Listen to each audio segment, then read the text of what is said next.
안녕하세요. 오늘은 10월 20일 수요일입니다. 오늘은 출애굽기 34장 18절에서부터 35절까지를 본문으로 큐티 가이드를 시작하겠습니다.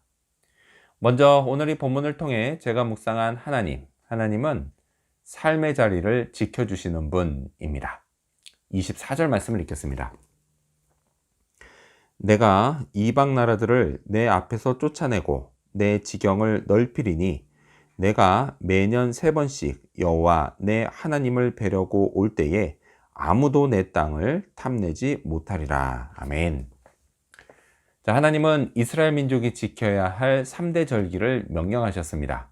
무교절, 칠칠절, 이건 맥추절 또는 초실절이라고 하죠. 그리고 마지막이 수장절, 이것 역시 장막절이라고 합니다. 이렇게 3가지 절기를 명령하셨습니다.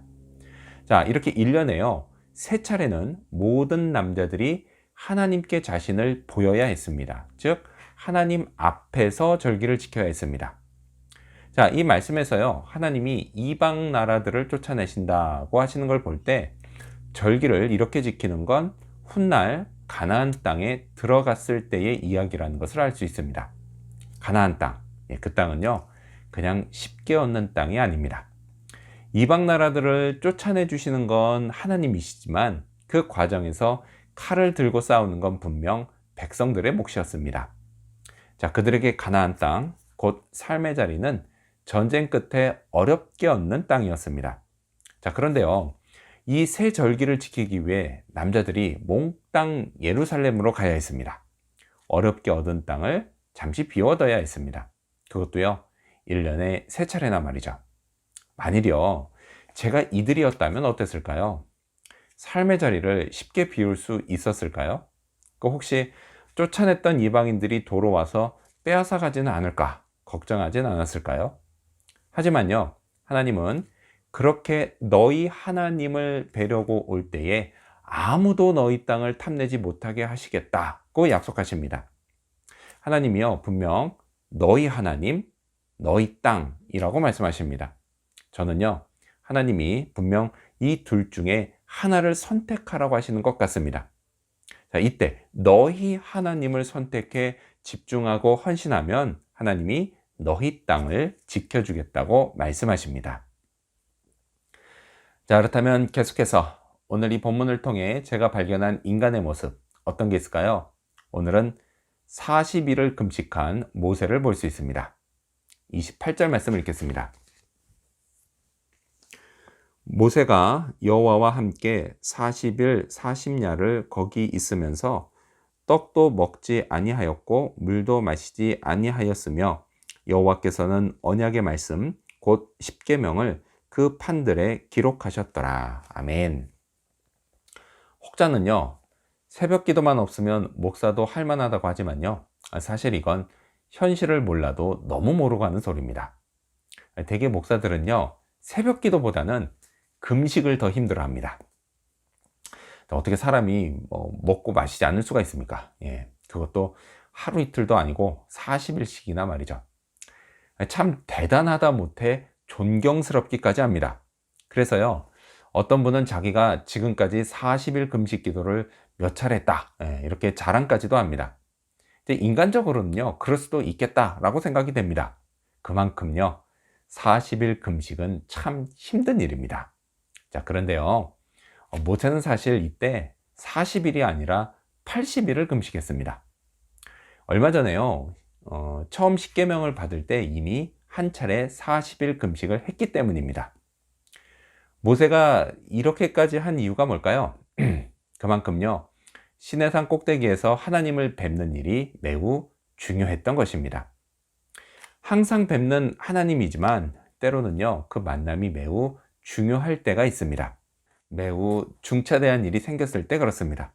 그것이요, 나 자신에 관한 일일 수도 있고요, 내 삶의 자리인 가정과 교회에 관한 일일 수도 있습니다.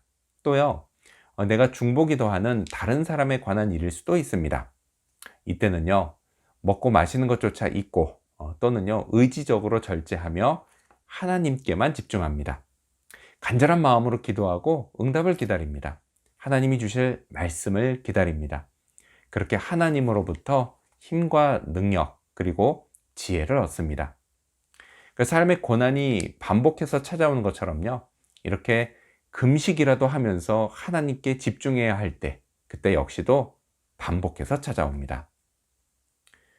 자, 그렇다면 끝으로 오늘 이 본문을 통해 나에게 주신 교훈이 뭘까요? 그건 있는 모습 그대로 하나님을 뵙자입니다. 34절 말씀을 읽겠습니다. 그러나 모세가 여호와 앞에 들어가서 함께 말할 때에는 나오기까지 수건을 벗고 있다가 나와서는 그 명령하신 일을 이스라엘 자손에게 전하며. 아멘. 모세가 수건으로 얼굴을 가린 건 오로지 백성들을 배려한 것이었습니다. 자, 그러나 회막에 들어가서 하나님을 뵐 때는 수건을 벗었습니다. 하나님 앞에서는요, 가릴 이유가 없기 때문입니다. 저 역시도요, 하나님 앞에 가릴 것이 없습니다. 가리면요, 그건 지혜롭지 못한 겁니다. 자, 이건 마치요, 변호사나 상담가를 만날 때 뭘 가리고 말하는 거나 마찬가지입니다. 그래서는요, 좋은 결과를 얻을 수가 없습니다. 물론요, 하나님은 제가 말하지 않아도 제게 뭐가 필요한지를 다 아십니다. 그런데도 하나님은 제가 하나님께 모든 걸 솔직히 다 털어놓기를 원하십니다. 왜 그러실까요? 그건요, 하나님께는 관계가 중요하기 때문입니다. 부모는요, 자식이 말하지 않아도 뭐가 필요한지 압니다. 그래도요, 자식이 그걸 말해주기를 원하죠. 자식이요, 격식은 갖추지만 솔직하지 않고 삥 둘러서 말하는 것을 싫어합니다. 왜요? 부모 역시도 관계가 중요하기 때문입니다. 하나님은요, 저를 사랑하십니다. 그래서 제가 있는 모습 그대로 하나님께 나와서 마음속에 있는 것을 그대로 다 말씀드리는 걸 싫어하지 않으십니다. 오히려요, 좋아하십니다. 그리고 하나님은 모세에게 하신 것처럼 제게도 말씀하십니다. 제가 어찌 살아가야 할지를 알려주십니다. 자, 그래서요, 이렇게 오늘도 가리지 않고 하나님께 나아가 하나님 뵙고 그리고 하나님의 말씀을 듣는 그런 하루가 되기를 소망합니다. 기도하겠습니다. 삶의 자리를 지켜주시는 하나님 감사합니다. 그러하게 이 약속을 믿고 마음껏 하나님께 나아가게 하여 주시옵소서. 또 40일을 또 금식한 모세의 그런 모습처럼 때로는 하나님께 더욱 집중하게 하여 주시옵소서. 그리고 가리지 않고 나의 있는 모습 그대로 하나님께 나아가 하나님을 뵙고 또 하나님이 내게 주시는 말씀을 들을 수 있도록 도와주시옵소서. 그렇게 하나님 앞에 서는 그런 하루가 되도록 도와주시길 간절히 바라오며 예수님의 이름으로 기도합니다. 아멘.